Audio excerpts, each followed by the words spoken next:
네, 여러분 20장 수업을 시작하도록 하겠습니다. 20장은 진화의 과정에 관련된 내용입니다. 여러분들이 혁명과학 2를 배웠던 학생들 같은 경우에는 맨 뒤쪽에 다양성 뒤쪽에 나왔던 부분이 되겠죠.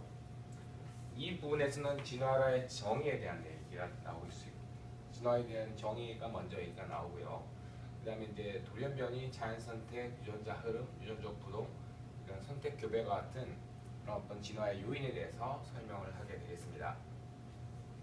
특히나 우리가 집단 수준에서의 진화를 많이 얘기하는데요. 그 집단 수준에서의 진화에 대한 정의, 또 우리가 진화에서 아주 중요한 요인인 자연 선택에 관련된 여러 가지 유형들, 그다음에 이제 집단 내 변이가 어떻게 유지되는지와 그다음에 이제 그 진화의 어떤 제약 이런 부분에 대해서 자세히는 아니고 간단하게 살펴보도록 하겠습니다. 진화라는 건 뭐 거창한 게 아닙니다. 특히 여기에 있는 진화의 그 정의는요, 집단 수준에서의 정의를 얘기합니다. 즉 시간의 지남에 따라서 집단의 유전적 구성이 변화하는 현상이죠. 그렇게 따져보면요, 우리 인류 집단, 즉 사람 집단 역시 매 세대 변화하고 있습니다. 그렇죠, 여러분? 그렇기 때문에 진화는 항상 일어나고 있는 그냥 상식적인 사건이라고 생각하시면 돼요. 진화가 뭐 사람의 등에서 날개가 솟아난다든지 아니면 뭐 새로운 종이 출현한다. 물론 새로운 종이 출현하는 것도 진화의 일부이긴 하지만 그거는 이제 이런 진화들이 많이 쌓였을 경우, 오랫동안 축적됐을 경우 나타나는 어떤 현상이 되겠습니다. 그러니까 집단 내에서 유전적 구성이 변화한다라는 걸 여러분 진화로 생각하시면 되겠어요. 자, 이런 유전적 구성의 변화가 쌓여서 종의 기원 또는 멸종 그리고 생명의 다양화 이것들을 나타내게 됩니다. 진화가 참 중요하죠. 우리 생명체가 다른 어떤 무생물과 다른 점은 진화한다는 점입니다. 그래서 이 진화를 거론하지 않고는 우리 생명의 특성에 대해서 얘기할 수가 굉장히 없습니다. 그래서 진화는 생명과학의 핵심적인 이론일 뿐만 아니라 많은 분야에서 유용하다라고 하는 얘기가 나오죠. 우리가 이제 사실 그 챕터를 좀 많이 건너뛰기 때문에 그 진화가 어떻게 이용되는지에 대해서는 간략하게 나중에 한번 그때그때 나올 때마다 살펴보겠지만, 거의 모든 것들, 우리가 개통수를 그리고 이런 것들도 전부 다 이 진화의 어떤 바탕을 두고 있는 것들입니다. 진화하면 찰스 다윈이 떠오르죠. 여기 보면 이 젊었을 때 20대의 찰스 다윈입니다. 20대 초반에 찰스 다윈은 비글호라고 하는 작은 배를 타고 여기 보이는 아주 전 세계 유럽에서 남아메리카, 남아메리카 호주를 거쳐서 인도양을 거쳐서 다시 영국으로 돌아가는 거의 4년에서 5년 정도에 되는 일정을 거치게 됩니다. 젊은 시절에 그렇게 한다는 건 참 쉽지 않죠. 요즘 20대 초반의 남성들이 군대 2년 가는 것도 굉장히 힘들어 하는데 5년 동안 이렇게 했습니다. 그리고 이 기간 동안 찰스 다윈은 자신의 평생 역작이 되는 종의 기원에 대한 개념을 잡게 됩니다. 자, 이때 찰스 다윈은 종의 기원을 이제 쓰게 되는데요. 종의 기원의 핵심적인 내용은 무엇이냐? 일단 종은 불변의 존재가 아니라는 것입니다. 종은 이미 딱 한번 만들어져 가지고 그대로 영원히 쭉 가는 게 아니라 항상 변하는 것이죠. 시간에 따라서. 이런 것들은 우리가 화석을 통해서 증거를 할 수 있습니다. 중생대 때 살았던 생물과 지금 현재 살았던 생물들은 다 다릅니다. 다르고 모든 생물종에 흥망성쇠가 있기 때문에 이거는 이제 뭐 사실 얘기할 수 없는 거스를 수 없는 진실이 되겠죠.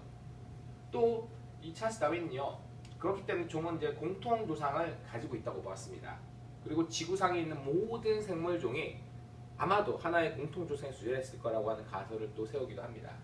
그리고 하나의 종에서부터 두 종에서 네 종에서 8종 이런 식으로 종이 점점 생겨나면서 점점 많은 생물들이 생겨났을 거라고 봅니다. 자, 이걸 이제 종의 기원이라고 하는 책, 즉 종이 생겨나다라는 뜻이죠. 그거의 핵심적인 내용이 되겠습니다. 그래서 다윈은 이제 descent with modification, 영어로는 그렇고요. 한글로는 우리가 변형 혈통으로 번역을 합니다. 조금씩 변해가는 것이죠. 한 종이 조금씩 변해서 둘이 갈라지게 됩니다.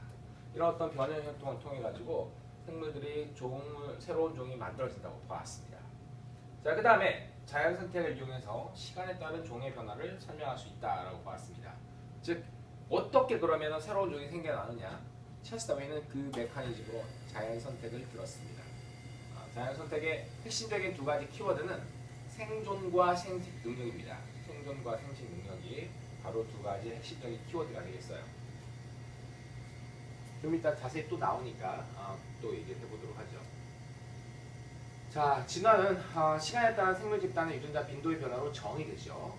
그리고 이거는 현재에도 직접 우리가 관찰 가능합니다. 자연 선택은 한 집단 내에서 특정 유전자를 가진 개체들이 그렇지 않은 개체들에 비해서 생존과 생식률이 증가하는 데서 발생하게 됩니다. 그 특정 유전자를 가진 개체들이 그렇지 않은 개체들보다 더 잘 생존하고 더 잘 생식해서 더 많은 자손을 그 다음 세대에 남긴다는 아주 단순한 원리이죠. 하지만 이런 단순한 원리가 바로 지구상에 있는 수많은 생물종을 탄생시켰다고 보시면 되겠습니다. 자, 이제 우리가 집단에 대한 얘기를 해봐야 될 것 같아요. 여러분, 제가 아마도 우리 첫 시간에 여러 우리 그 생명과학의 여러 레벨에 대해서 얘기를 했습니다. 그 중에 하나가 이제 집단, 또 어떤 사람들은 개체군이라는 표현을 쓰기도 합니다. 자, 집단과 개체군, 여러분 진화를 얘기할 때 개체순의 진화를 얘기하면 절대 안 됩니다. 개체는 진화를 하지 않아요. 그건 개념입니다. 진화하는 것은 무엇이냐? 바로 집단이 되겠어요. 집단이 무엇이냐? 같은 시간대, 특정한 지역에서 서로 교배하며 살아가는 같은 종에 속하는 개체들의 모임입니다. 아니, 단순히 같은 종도 아닌데 같은 종이라고 하면 되는데 왜 이렇게 앞에 수식어가 많이 붙느냐? 바로 이 집단은요, 잠재적인 교배 상대들의 모임입니다. 그러니까 잠재적인 같은 시간대에 살지 않으면 교배할 수가 없겠죠. 물론 사람의 예외이긴 하지만 또 특정한 지역에서는 뭐 사람처럼 먼 거리를 이렇게 돌아다닐 수 있는 그런 그 동물이나 식물들 외에는 보통은 그 지역에 사는 개체들과 짝을 짓게 됩니다. 우리나라에는 저기 뭐 백두산에 있는 호랑이가 갑자기 인도까지 가가지고 인도 호랑이랑 짝짓기 할 건 아니죠. 그렇기 때문에 하나의 집단이라고 하면은 서로 잠재적으로 교배 가능하고 그 교배를 통해서 자손이 태어날 수 있는 그런 가능한 개체들의 모임이 되겠습니다. 그렇기 때문에 한 집단의 개체들은요, 유전적으로 서로 융합이 된다고 볼 수 있습니다. 그래서 여기 보이는 것처럼 우리가 유전자 풀이라고 하는 개념을 도입해요. 이 개체들은 언제든지 이 유전자들이 섞여가지고 그 다음 세대에 여기서부터 그 다음 세대 유전자들이 다 만들어지게 되겠죠. 그래서 우리가 유전자 풀이라고 하는 개념을 도입합니다. 여러분 풀 아시죠? 풀장할 때 그 풀. 풀은 또 영어로 모아놓다 그런 뜻도 있습니다. 지금 여기 하나의 개체들이 타원형으로 표시되어 있고요. 하나의 개체 안에 지금 X, 1, 2, 3 이렇게 되어 있는 그 대립 유전자를 가지고 있습니다. 하나의 개체는 아빠, 엄마한테서부터 염색체를 하나씩 받았기 때문에 상염색체인 경우 두 개씩의 대립 유전자를 가질 수밖에 없습니다. 어떤 사람은 예를 들어 어떤 개체는 똑같이 X1, X1 가진 호모 자이고트가 되겠고요. 공영접합자. 또 어떤 경우에는 X2, X3처럼 서로 다른 대립 유전자를 가진 이형접합자가 될 수 있습니다. 자, 이렇게 수많은 개체들이 모여서 그리고 이 개체들은 서로 잠재적인 교배 상대가 되는 모임이 되겠습니다. 이렇게 모여서 하나의 진풀을 구성하게 됩니다. 진풀을. 그리고 이 진풀을 구성하고 개체들이 이제 여기서 개체들의 어떤 영역이 사라지게 되면 X1과 X2와 X3의 모임으로 이제 우리가 간략하게 표현할 수 있겠죠. 그래서 집단을 얘기할 때, 이 집단 내에 구성하는 대립 유전자들, X1, X2, X3 같은 대립 유전자들의 집단 이 유전자 풀에서 얼마만큼 많은 비율을 차지하느냐. 즉 X1이 전체에서 약 60%다, 뭐 30%다. 이렇게 빈도를 얘기할 수 있습니다. 이걸 우리가 대립 유전자 빈도라고 하고요. 그건 개체를 없앴을 때고요. 만약에 이렇게 개체가 유지되어 있는 경우에 제가 X1, X1, X3, X3, X2, X2 자, X1, 2, 3로 만들 수 있는 조합이 6개가 됩니다. 그런 각각의 조합들을 우리가 뭐라고 하냐면 유전자형이라고 얘기를 합니다. 기억나시죠? 이 유전자형 같은 경우에 그러면 X1, X1 유전자형은 전체에서 지금 하나, 둘, 3개를 차지하고 있죠. 그러면 전체 개체 수에서 X1 3개가 차지한 비율을 우리가 계산할 수 있어요. 이걸 우리가 유전자형 빈도라고 얘기합니다. 그래서 집단의 유전자 풀을 우리가 얘기를 할 때 대립 유전자 빈도와 유전자 풀 빈도, 대립 유전자 빈도와 유전자형의 빈도 이 두 가지의 두 가지의 숫자를 가지고 우리가 이 집단의 그 유전자 풀을 설명할 수가 있습니다. 이 유전자 풀에 관련된 이 유전자 풀을 변화시키는 여러 요인들로 이 5가지를 들 수 있어요. 자연 선택, 돌연 변이, 유전자 흐름, 유전자 부동, 선택 교배. 이 5가지를 들 수 있습니다. 이 5가지가 바로 진화 요인이 되겠죠. 먼저 이제 여기 지금 이 진화 요인 중에 돌연 변이에 대해서 얘기해 볼게요. 돌연 변이는 자연스럽게 생기는 제가 전에 우리 유전자 DNA 복제 얘기했었죠. DNA 복제하게 되면요 실수로 잘못 끼어 들어가는 염기들이 존재합니다. 그리고 그것들이 아주 심각하지 않으면 참을 수 있는 정도면 그게 그 다음 세대에 넘어갈 수가 있습니다. 자, 그런 것들이 이제 돌연변이가 되겠죠. 자, 돌연변이라고 하는 거는 지금 이거는 세균, 대장균을 가지고 보는 건데요. 대장균이 0세대부터 수많은 세대를 키웠어요. 수많은 세대를 키우면서 어떤 유전자의 돌연변이가 얼마큼 나타나는지를 보고 있습니다. 그래서 축적된 돌연변이 수가 Y축에, 시간이 X축에 있으면 여기에 나타나는 기울기가 있죠. 이게 바로 돌연변이율이 되겠습니다. 돌연변이율. 그러니까 자연적으로 돌연변이는 항상 발생하게 돼요. 이런 자연적인 돌연변이가 있었기 때문에 우리 지구상의 사람 사이에서도 ABO 혈액형이 존재할 수 있는 겁니다. 그렇죠? 다양성이 존재하는 거죠. 유전자의 다양성. 이런 돌연변이는 그러니까 궁극적으로 유전자의 다양성에, 그러니까 유전자의 다양성에 기여하는 궁극적인 원인이 되겠습니다. 돌연변이가 없으면 모든 지구의 모든 생물들이 전부 다 유전적으로 똑같을 수밖에 없습니다. 자, 그 다음에 이제 선택이 있습니다. 여기 지금 자연 선택이 아니라 왜 선택이라는 얘기를 했냐면 이 선택은 사람들이 정말 많이 이용해 왔습니다. 사실 그 찰스 다윈이 자연 선택의 힌트를 얻은 것도 바로 이 여기 보시면 품종 계량과 같은 선택을 통해서 얻은 거죠. 우리가 품종 계량과 같은 선택들을 인위 선택이라고 합니다. 예를 들어 야생 겨자가 있습니다. 브라시카 올레라스티아라고 불리는 이 야생 겨자 종을 가지고 사람들이 줄기와 꽃송이가 이제 커 있는, 좀 꽃송이가 커져 있는 개체들만 계속 꽃가루 교배시켜 가지고 콜리플라워를 만들었고요. 줄기와 꽃을 잘 만드는 애들 가지고 브로콜리 만들고, 잎이 넓은 애들을 선택해서 케일을 만들고, 자, 그 다음에 끝눈을 가진 애들을 선택해서 양배추를 만들게 됩니다. 자, 이게 전부 다 하나의 종에서 나왔다는 게 믿겨지시나요? 놀랍죠? 여러분 집에서 키우는 강아지 생각해 보십시오. 대부분의 개는 늑대로부터 나왔습니다. 모든 개가 늑대에서 나왔죠. 늑대를 품종 개량해서 만드는데요. 그렇게 다양한, 늑대는 다 비슷비슷하게 생긴 것 같은데 늑대로부터 품종 개량한 그런 그 강아지 품종들은, 개 품종들은 너무너무 다양하게 생겼습니다. 이게 굉장히 이 인위 선택의 놀라운 힘이죠. 너무 다르게 보이죠? 완전 다른 종처럼 보입니다. 찰스 다윈은요, 비둘기를 가지고 그 교배시켜서 품종 개량하는 그쪽에 굉장히 관심이 많았습니다. 그래서 비둘기 그 연구를 하면서 이런 인위 선택에 대한 눈이 뜨이게 됐어요. 그래서 그 개념을 자연이 이런 인위 선택을 한다라고 하는 그런 그 개념으로 도입시키면서 자연 선택을 하게 됩니다. 그리고 이런 자연 선택의 그 결과 또는 자연 선택이 일어나는 과정들을 적응이라고 표현을 했어요. 적응이라는 단어를 얘기했습니다. 즉 자연 선택에 의해 선호되는 형질이 집단에서 확산되는 현상, 이 경우는 과정이 되겠고요. 그리고 그렇게 나타난 결과물들이 바로 적응이라고 볼 수 있습니다. 그러니까 예를 들어 이제 사람은 두 발로 걷는다. 이건 적응입니다. 적응이기도 하고 사람이 두 발로 걸어가게끔 되는 과정들을 설명하는 것도 적응이 되겠죠. 자, 다윈이 관심 있었던 이 비둘기의 인위 선택입니다. 지금 이런 비둘기 중은 사실 여러분들이 보기가 어려울 것 같습니다만 옛날 영국의 상류사회, 다윈만 해도 거의 귀족계층이었어요. 그 상류사회에서는 비둘기의 품종 개량이 굉장히 유행처럼 번졌습니다. 우리 그 집이라든지 학교 주변에 많은 이 서양 비둘기 있죠? 이 서양 비둘기 품종 개량에서 이렇게 다양한 형태의 비둘기가 나오게 됩니다.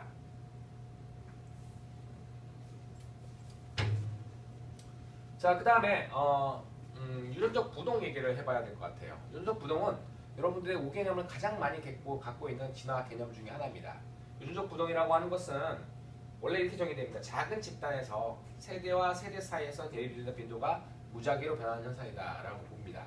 이거를 쉽게 얘기하는 게 어려운데 일단 여러분 동전 던지기 얘기해 볼게요. 동전 던지면 동전의 앞면과 뒷면, 두 면이 있죠? 여러분 동전을 한 4번 던집니다. 4번 던졌을 때 2번이 앞면, 2번이 뒷면이 나와야 돼요. 실제로 그런가요? 아니죠. 3번 나올 수도 있고 또 재수가 좋으면 4번 다 앞면이나 뒷면이 나올 수도 있습니다.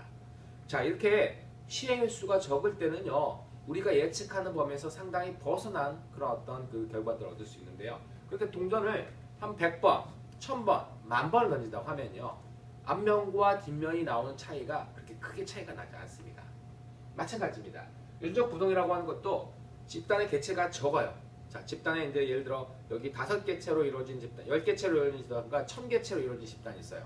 자, 10개체로 이루어진 집단에서 예를 들어 이제 ABO 혈액형이 이때 ABO가 거의 비슷한 비율로 있었다고 보세요.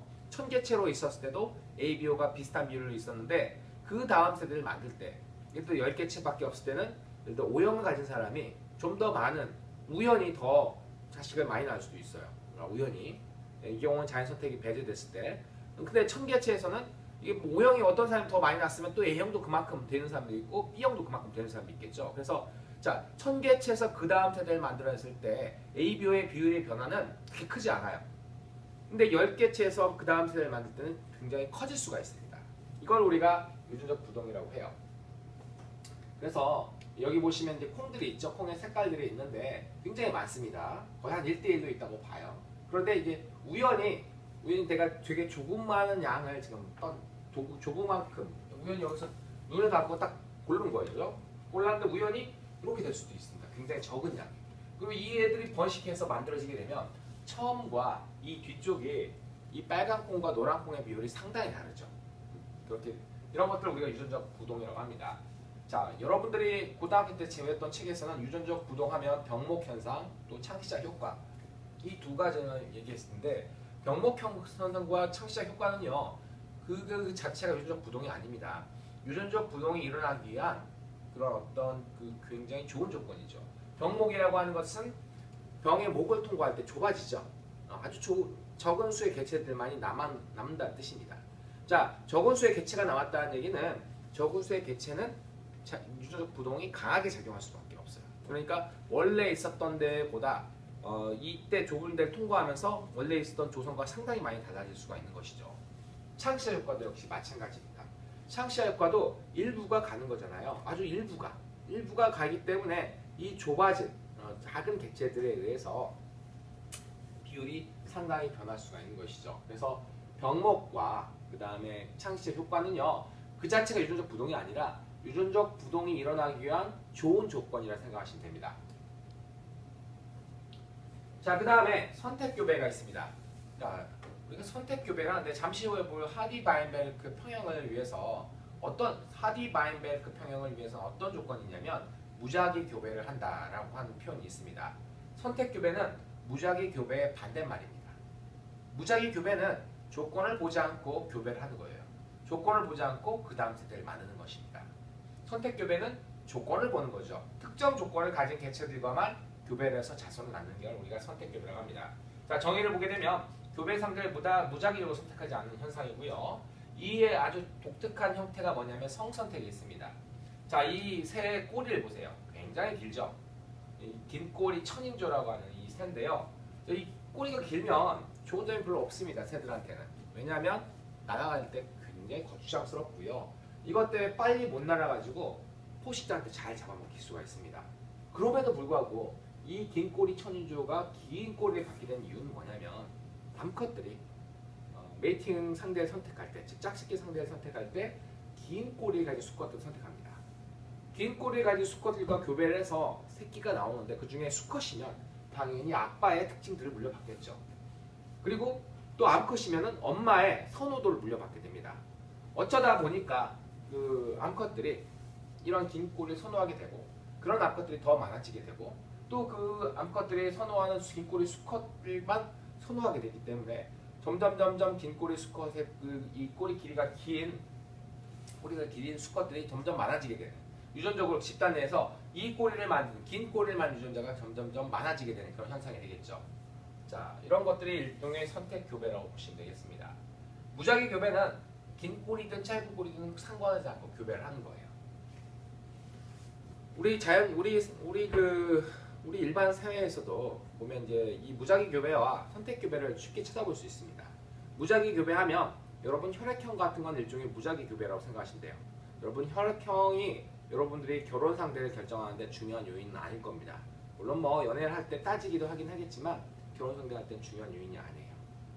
그런데 이제 예를 들어 인종이라든지 인종은 굉장히 크리티컬 요인이죠. 요즘은 많이 약해지긴 했지만 여전히 인종의 벽을 넘기가 쉽지 않습니다. 뭐 그런 것들, 그런 어떤 넘을 수 없는 그런 벽들이 있는데 그런 부분들은 우리가 선택 교배를 한다고 생각하시면 돼요. 자, 그래서 진화 과정은 여기 보면 돌연변이, 자연선택, 유전자 흐름, 유전적 부동, 선택 교배가 있습니다. 유전자 흐름에 대해서 설명하진 않았었어요, 여러분.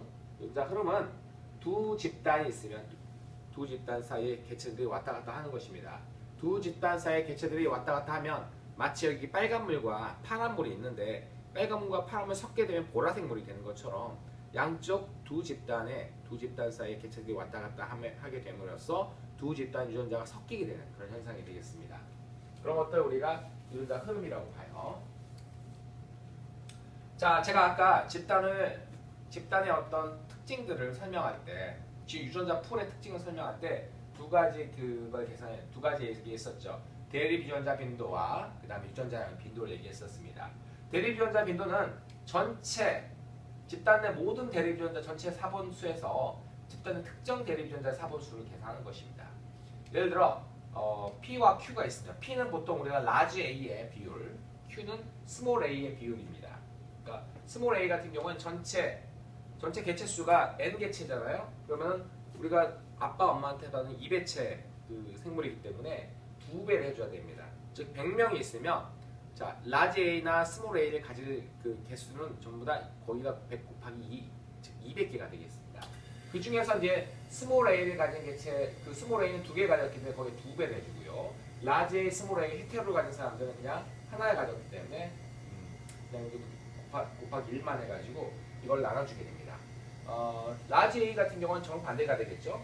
large A인 경우는 2배, 그 다음에 large A, small A인 경우, 즉 헤테로인 경우에는 1을 곱해서 전체 2n개로 나눠주게 되면 그 비율이 나오게 됩니다.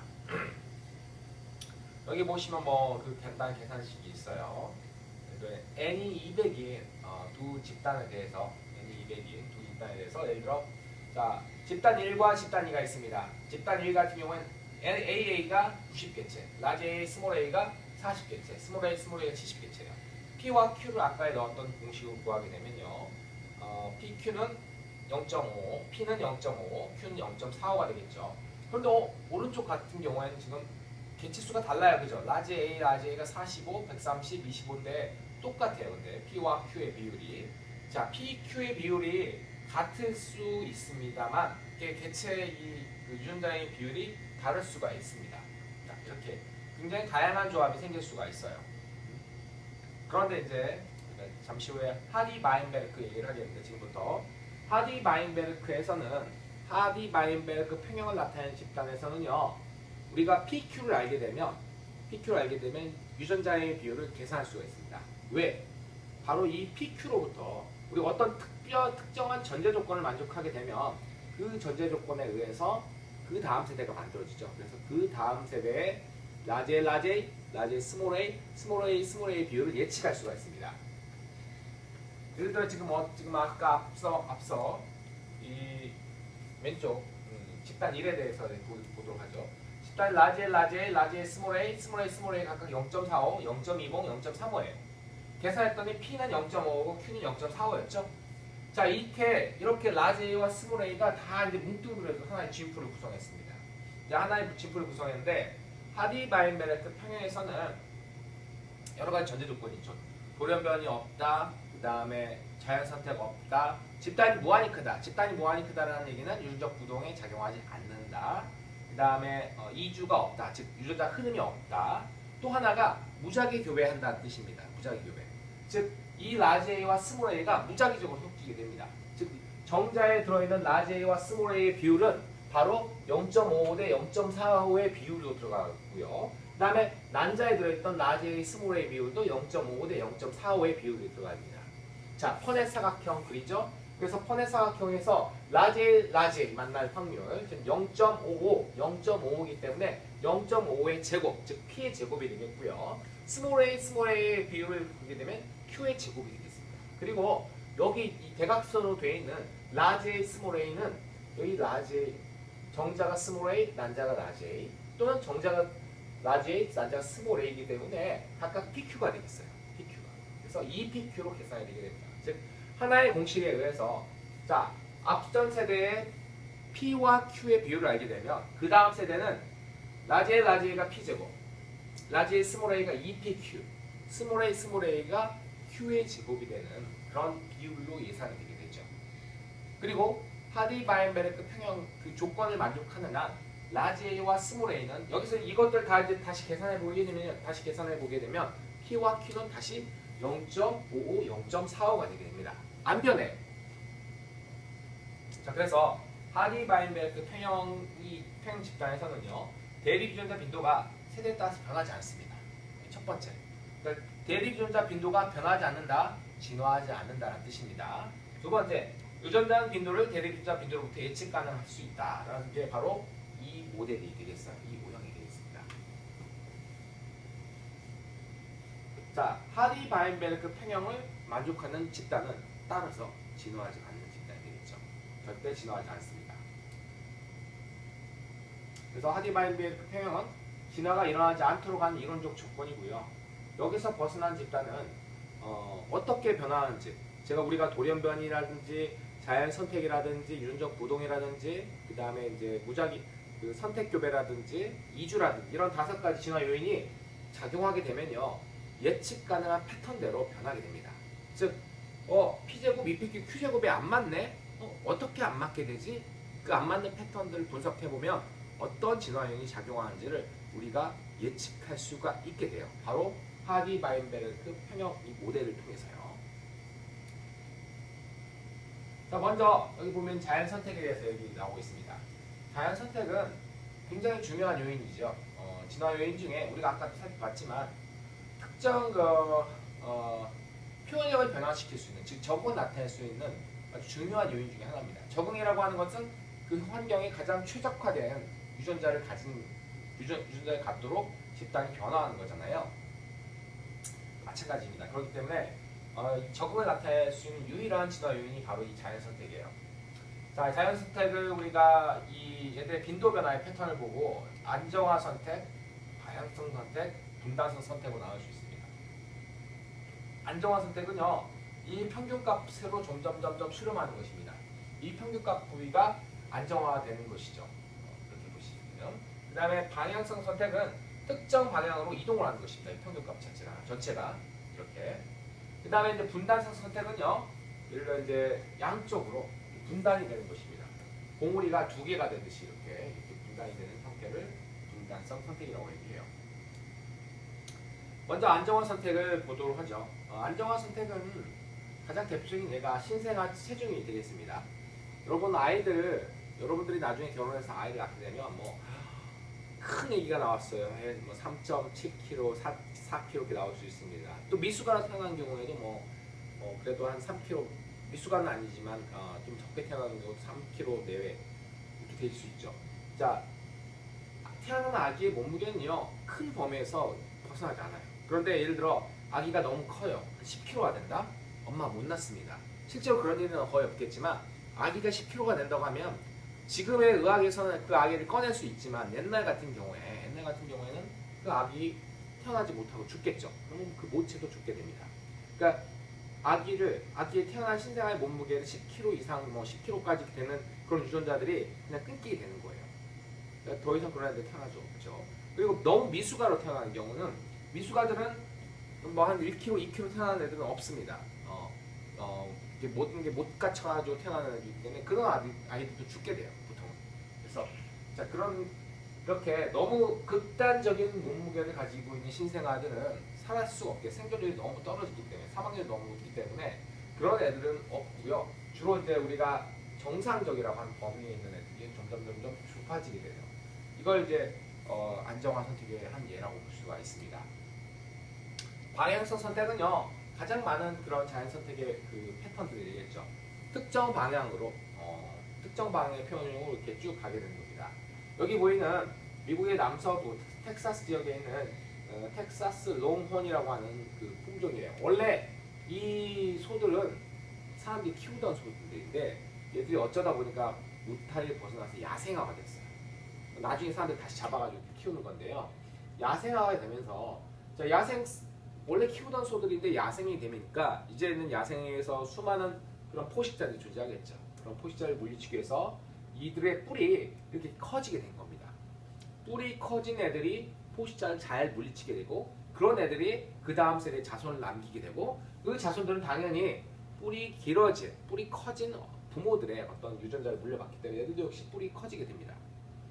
자, 그렇기 때문에 뿔이 커지는 방향으로 진화를 하게 되는 것이죠. 이게 이제 방향성 선택의 대표적인 예가 되겠습니다. 분단성 선택은요, 보시게 되면 이제 두 개의 봉우리로 이제 나눠지게 되는 것이죠. 예를 들어 이제 이도 저도 아닌 애들이 잘 못 사는 경우를 얘기를 하는 겁니다. 자, 새 같은 경우에는 이 부리의 크기가 부리의 모양과 크기가 얘들이 먹고 사는 것들과 관련이 되어 있어요. 예를 들어 처음에는 여기 가운데 있었을 수도 있습니다. 그런데 어느 지역에 가보니까 먹을 것이 큰 부리를 갖거나 아주 작은 부리를 가진 이런 양쪽 부리를 큰 부리를 가진 개체와 작은 부리를 가진 개체만이 살 수 있도록 그 먹이가 존재하는 어떤 환경이라고 생각해 보세요. 그러면은 중간에 어설프게 큰 부리도 아니고 작은 부리도 아닌 개체들은 살아갈 수가 없습니다. 그러니까 자손들을 못 낳고 얘들은 그 다음 세대에 자기와 닮은 자손들을 많이 못 낳으니까 점점점 양쪽 극으로 벌어지게 되죠. 이런 경우. 그래서 이렇게 분단성 선택은 두 개의 봉우리를 가진 양봉 분포를 나타내게 됩니다. 이해 가셨나요, 여러분? 자, 자연 선택은 집단 내 표현형을 변화시키고 이거 중요합니다. 그 다음에 안정화시킬 수 있는데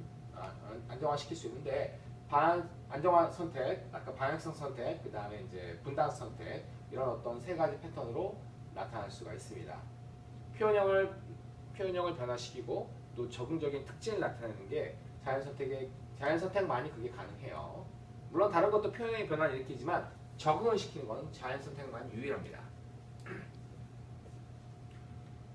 지금 우리가 자연 선택을 봤을 때 여러 가지 지금 진화 요인들이 우리가 5가지 봤는데요. 사실 뭐 유전적 부동이라든지 유전적 부동 같은 특징 또 그 선택 교배 같은 특징들은 유전적 다양성을 좀 적게 만들 수 있습니다.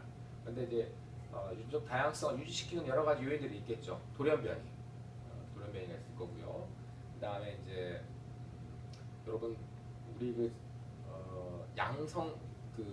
유성생식을 하는 경우 유전자 재조합이라는 이런 과정을 거치게 되죠. 그러니까 배우자 세포를 만들 때 그런 것들도 역시 유전적 다양성을 촉진시키고요. 또 여러 요인들이 있는데 여기 보시게 되면 이제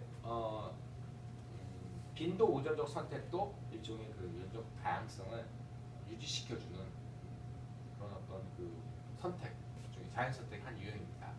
자, 이 물고기를 보세요. 가운데 물고기가 사실 숙주의 물고기고요. 오른쪽 왼쪽에 있는 이 물고기들은요, 입이 한쪽으로 돌아간 얘네의 비늘을 먹고 사는 물고기들이 되겠습니다. 입이 돌아가는 것들은 유전자에 결정이 돼요. 어떤 애들은 오른쪽으로 입이 들어와 있고 어떤 애들은 왼쪽으로 입이 들어가 있습니다. 오른쪽으로 입이 돌아간 애들은요, 이 숙주 물고기의 왼쪽 측면만 자기가 비늘 뜯어먹을 수가 있어요. 따라가면서. 마찬가지로 얘도 오른쪽 측면만 따라먹을 수 있습니다. 그런데 어느 세대에 얘들이 좀 더 많아졌어요. 그러면 이 물고기들도 아무리 바보라고 해도 자기의 왼쪽을 계속 공격하니까 신경을 쓰게 되겠죠. 신경을 쓰게 되면 얘들이 살기가 힘들어져요. 그런데 이제 소수의 왼쪽으로 돌아간 입 돌아간 애들이 존재한다면 얘들은 이쪽에 신경 쓰고 있다가 다수가 이쪽이니까 이쪽을 공격하는 걸 막지 못하게 되겠죠.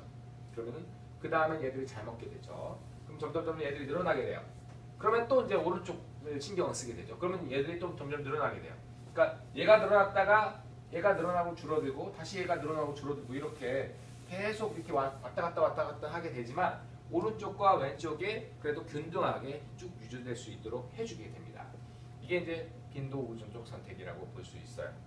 빈도에 의존된다. 즉 얘의 빈도가 많아지게 되면 얘를 선택하게 돼. 얘가 제거가 되게 되고 얘의 빈도가 많아지게 되면 얘가 제거가 되는 빈도 의존적 선택이 되겠습니다. 자, 중립적 돌연변이가 얘기했었죠. 유성생식 제조와 빈도 의존적 선택, 그리고 이 다음에 뭘 이형접합자, 우세 이런 경우에는 유전적 부동이 집단에서 유전적 변이가 즉 유전적 다양성이 유지되도록 해줍니다. 그리고 또 뭐 한 종이라고 하더라도 한국과 일본과 중국 전부 다 다르죠. 환경이. 그렇기 때문에 그 각각의 환경 속에서 서로 지리적으로 구분되며 유전적으로 다양한 집단에서도 유전적 다양성은 유지가 되게 됩니다. 예를 들어 한국의 사람들은 A형이고 일본의 사람들은 B형만 있고 중국 사람들은 O형만 있다. 이렇게 하면 어쨌든 한국에서는 유전적 다양성이 별로 없지만 한국, 중국, 일본을 다 따져보게 되면 A, B, O가 일정하게 유지될 수 있음을 알 수 있어요. 그런 얘기를 지금 두 번째 문장에서 하고 있는 것입니다. 자, 그 중에 이제 지리적 변이를 보게 되죠. 지리적으로 이렇게. 그래서 이 지금 시안화, 이 시안 청산가리라고 할 때 그 시안인데 CN이죠. 이거는 굉장히 독성이 있는 물질이 되겠습니다. 이 흰 토끼들 같은 경우 이걸 이용해서 초식동물로부터 자기를 방어하는데요. 얘들 같은 경우에는 지리적으로 환경에 겨울의 온도가 낮은 곳에서는 보면 이제 거의 이 시원나무를 안 만드는 개체들이 많고요. 지리적 온도가 높은 지역들, 겨울이 따뜻한 지역 같은 경우에는 이런 것들을 만드는 개체들이 더 많았습니다. 이거는 이제 어떤 지리적인 환경 조건에 따라서 되게 다양한 개체들이 존재하는 거죠. 이쪽만 치면은 빨간색이 많고 이쪽만 치면 흰색만 있는데 전체로 보게 되면 빨간색과 흰색이 골고루 다 존재하게 됩니다. 그리고 이런 패턴들, 이런 대리전자 빈도의 패턴들이 지역에 따라서 이렇게 나눠지게 돼요. 어떤 특징들, 어떤 그 환경 조건들에 의해서. 자, 제가 아까 이형접합자 우세를 얘기했었죠. 여러분들이 고등학교에서도 아마 배웠을 거고 많이 들어봤을 겁니다. 말라리아 아시죠? 말라리아는 정말 좋지 못한 병입니다. 감염성 질병 중에 가장 많은 사람들을 죽이게 되는 그런 무서운 질병인데요. 말라리아는 여기 지금 보라색으로 표현한 열대, 아프리카, 그다음에 아시아 이런 쪽에 굉장히 많이 있어요. 특히 아프리카의 말라리아 병원체는요 독성이 강해서 사람들을 잘 죽입니다. 자, 그런데 이제 여기 난 모양 적혈구 대리전자 빈도의 분포를 보게 되면요. 아까 저 말라리아 분포의 범위와 굉장히 유사합니다. 유사해요. 그 얘기는 뭐냐면 이런 난 모양 적혈구 대리전자 대리전자를 가진 개체들이 말라리아 환경에 굉장히 잘 버틴다는 것이죠. 들어봤을 겁니다. 난 모양 적혈구 대리전자는요. 베타 헤모글로빈 알파, 베타가 있는데 알파 2개, 베타 2개가 모여서 우리가 알고 있는 헤모글로빈을 만듭니다. 헤모글로빈은 단백질의 4차 구조죠. 그러니까 알파나 베타는 3차 구조의 단백질이 되겠어요.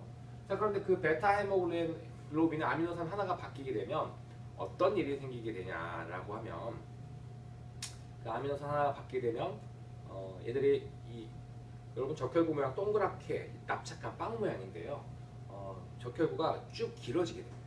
이렇게 길쭉하게 돼서 그러니까 흡사 우리가 낫처럼 이렇게 돼 있는 그런 모양이 돼요. 그래서 낫 모양 적혈구 빈혈증이라고 얘기하는데, 자, 그 변화를 일으키는 되는데 어쨌든 이 낫 모양 적혈구 대리전자를 홈으로 갖게 되면 거의 대부분 적혈구가 이렇게 길쭉해집니다. 이게 길쭉해진 적혈구들은 잘 파괴가 돼요. 우리 좁은 모세혈관을 통과하면서 보통 적혈구들이 많이 상처를 입게 되거든요. 동그랗게 생긴 애들도 찌그러지면서 이렇게 되게 좁은 데를 통과하니까 되게 짜부러지고 찌그러지게 되는데 그래서 이제 스트레스를 많이 받죠. 그러다가 이제 어느 정도 수명이 되면 이제 죽게 되는데 길쭉해진 애들은 그걸 통과할 때 더 많은 스트레스를 받게 돼요. 잘 통과하느냐? 아니야. 납작해진 부분으로 잘 통과할 수 있겠지만 이렇게 길어진 부분으로 가게 되면 막히게 되겠죠. 여기 통과하다 애들이 터져버려요. 터진다든지. 그래서 적혈구의 수명이 매우 짧고 또 적혈구들이 굉장히 잘 괴사하게 됩니다. 자, 그런 상황이죠. 근데 이걸 헤테로 가진 사람, 즉 남모양 적혈구 대립유전자, 돌연변이 대립유전자랑 정상 대립유전자를 하나씩 가진 애들은요 거의 모든 적혈구들이 다 그렇지는 않습니다. 그러니까 대부분은 거의 적혈구의 동그란 모양을 유지하는데 하지만 내구성이 좀 약해요. 내구성, 적혈구의 내구성이 왜 중요하냐면 말라리아 병원체가 들어와서 처음에는 간세포를 숙주로 삼지만 그 다음에 적혈구를 삼아요. 적혈구 들어가서 적혈구 내에서 증식하고 적혈구 터트리면 나오는데 자, 이 과정이 계속 반복되면서 우리가 소위 말하는 말라리아 주 증상이 그때 나타나거든요. 근데 이제 적혈구가 쉽게 파괴되면 얘들이 들어와서 좀 막 해먹으려고 하는데 그냥 탁 파괴돼요. 그럼 얘들은 자기가 그 안에서 증식을 못하게 되는 거예요. 그러니까 적당하게 헤테로로 이거 하나를 갖게 된 개체들은 정상적인 헤모글로빈도 있고 그러니까 산소 운반 능력에 큰 지장이 없어요. 그리고 헤모글로빈 이 적혈구 자체가 말라리아 병원체에서 굉장히 약하기 때문에 그 말라리아 병원체가 들어왔을 때 쉽게 터지기 때문에 그런 개체들은 말라리아도 내성이 굉장히 강해요. 그래서 그 헤테로 가진 개체들, 즉 정상적인 거 대립전자 하나, 그 다음에 남모양 적혈구 대립전자 하나를 가진 이런 헤테로를 가진 개체들이 가장 잘 살아남습니다. 이 말라리아 이 환경에서요. 그리고 둘 다 가진 개체들이 가장 잘 살아남으니까 이 둘 다 가진 개체들은 둘 다 가지고 있죠. 그러니까 자손들한테도 계속 남모양 적혈구 대립전자를 물려줄 수가 있어요. 그러니까 헤테로를 가진 개체들이 가장 우세한 거죠. 그래서 제가 아까 여기서 요약할 때 이형접합자 우세라고 하는 것이 바로 이런 현상이 되겠습니다. 즉 이형접합자 헤테로를 가진 개체가 가장 더 잘 생존하고 더 많은 자손을 낳게 되는 이런 현상들이 이형접합자 우세고요. 그런 이형접합자 우세 결과 남모양 적혈구 대립전자도 없어지지 않고 계속 살아남을 수가 있습니다. 자, 이제 이 진화의 어떤 그 굉장히 독특한 점들을 좀 살펴볼 건데요. 지금 적응의 결과로 둘 다 납작해진 모양을 가지고 있습니다. 납작해진 모양. 근데 이제 이 두 종은 각각 다른 종들이죠. 이거는 여러분 알고 있는 가오리 같은 종류입니다. 얘는 우리 여러분이 광어나 이런 이 광어 같은 종류죠. 몸이 납작해. 몸 납작하기 때문에 바닥 생활에 잘 적응하는 애들이에요. 그런데 얘들은 자기의 선조들이 이런 어떤 연골 어류들, 상어라든지 이런 가오리 같은 종류들은요, 위아래가 몸이 납작하죠. 몸이 전반적으로 이렇게 세로로 뾰족하지 않고요, 옆으로 납작해요. 상어들도 역시 마찬가지입니다. 상어들도 보게 되면 옆으로 이렇게 좀 넓적한 형태를 띠고 있죠. 자, 그런 거에서 물려받았기 때문에, 그러니까 자기의 조상들에 가한 어떤 그 제약 조건 때문에 얘들은 몸을 납작하게 해도 등배로 납작하게 할 수밖에 없어요. 이렇게. 그래서 이렇게 내려앉습니다. 그런데 여기 보이는 일반 물고기들 보세요. 눈이 있으면 눈이 대다수의 여러분 알고 있는 물고기들, 경골 어류들은 몸이 이렇게 세로로 이렇게 돼 있죠.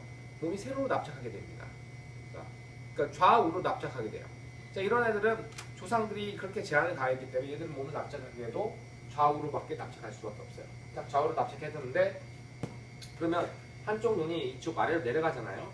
곤란하죠. 그렇기 때문에 발생 초기에는 양쪽 눈이 이렇게 있다가 이게 점점 한쪽으로 돌아옵니다. 이렇게 돌아가요. 그래서 한쪽 면에 두 개의 눈을 갖게 되는 그런 어떤 현상을 나타내요.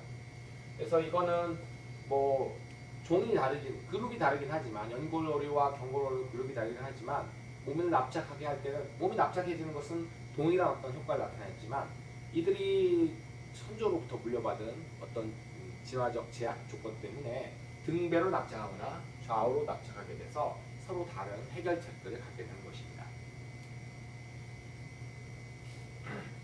또 자연 선택이 무조건적으로 좋다고 생각할 수도 있지만 또 그렇지도 않아요.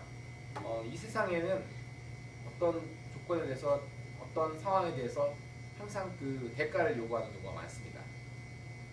생각해보세요, 여러분. 어떤 생물들은 만능으로 다 살아갈 수 있을 것 같아요. 육지에서 잘 살고 물속에서 잘 살고 다 잘 살 수 있을 것 같은데 실제로 모두 다 그렇게 모든 환경 조건에서 다 잘 살 수 있는 개체들은 존재하지 않습니다. 어떤 환경 조건에 더 잘 살게 되면 다른 조건들은 그만큼 뭘 포기해야 돼요. 자, 여기 지금 보시면 누룩뱀이 있습니다. 뱀이 있고요. 얘들이 잡아먹는 조피영원이 있어요. 조피영원. 근데 이 조피영원이 자, 여러분 양서류예요. 양서류 같은 경우에는 몸이 굉장히 물렁물렁해요. 이 양서류 같은 경우 몸이 굉장히 피부가 약해요. 피부를 하기 때문에 약해서 쉽게 잡아먹힙니다. 그런데 이제 어떤 도롱뇽들은 쉽게 잡아먹히는 그런 어떤 특성들을 뭘로 방어하냐면 신경 독소를 만들어요. 여러분 잘 알고 있는 일본 테트로도톡신 같은 경우에는 이 신경 독소 테트로톡신은 보고가 가지고 있는 독입니다. 보고. 그런 독소를 만듭니다. 피부에 이 독소를 갖고 있으면서 뱀들이나 아니면 다른 애들이 이걸 잡아먹으면 신경이 마비돼서 죽게 되죠. 그런데 일부 뱀 중에서는요, 이 신경 독소가 건드리는 어떤 그 이온 통로를 돌연변을 일으켜서 살아가는 일이 있어요. 여기 누룩뱀 같은 경우에는요, 이 신경 독소에 대해서 면역입니다. 그럼 얘 최고네라고 생각할 수 있지만 사실 그 이 신경의 중요한 통로거든요, 여러분. 신경의 중요한 통로인데 신경이 여러분들 그 개폐성 그 소듐 통로 기억나시나요? 그걸 아직 안 배웠나? 뒤쪽에서 배울 겁니다. 그 신경 통로가 이렇게 열리고 닫힐 때, 신경 통로가 열릴 때 아주 중요한 신경 통로인데 돌연변이 일으킨 신경 통로 때문에 얘가 만들어낸 독소에 면역이 되어 있지만 얘들 같은 경우 그 신경 통로가 효율적이지 못해요. 그러니까 신경이 굉장히 굼뜨게 됩니다. 그러니까 빨리빨리 반응할 수가 없어요. 내성은 높지만 어느 정도 그 내성을 가지는 대가를 치러야 되는 그런 상황이 됩니다. 모든 자연 선택, 어떤 특정한 능력에 대해서는 그런 어떤 그 대가를 치러야 돼요. 여러분들 새를 보세요. 새는 하늘 날 수 있죠. 저 하늘 날 수 있기 때문에 포식자들이 다가 육상에 사는 포식자들이 딱 다가가면 날아가면 그만입니다. 하지만 새들은 몸을 가볍게 하고 하늘 날 수 있는 그런 특징을 가졌지만 나머지 부분에서는 굉장히 약한 면모를 보이겠죠. 예를 들어 날개가 손상이 된다든지 날개 깃털 한쪽에 더 빠졌다든지 하면은 걔들은 날 수가 없어요. 날지 못하고 날지 못하게 된 새들은 그대로 밥이 되게 됩니다. 굉장히 약한 존재일 수밖에 없어요. 그러니까 날기 위해서 몸을 가볍게 만들고 거기 최적화시켰지만 다른 부분들은 손해를 본 거죠.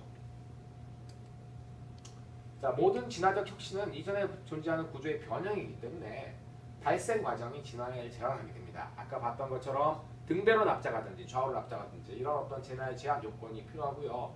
적응이 주는 이익이 적응에 필요한 비용을 능가할 때만 정적 진화가 일어날 수 있습니다.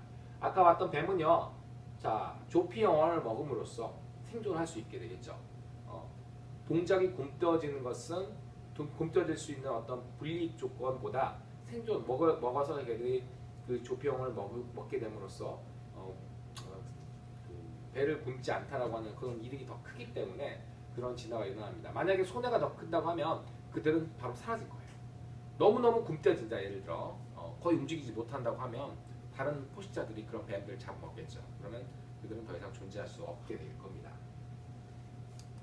자, 오늘 수업은 여기까지 하도록 할게요.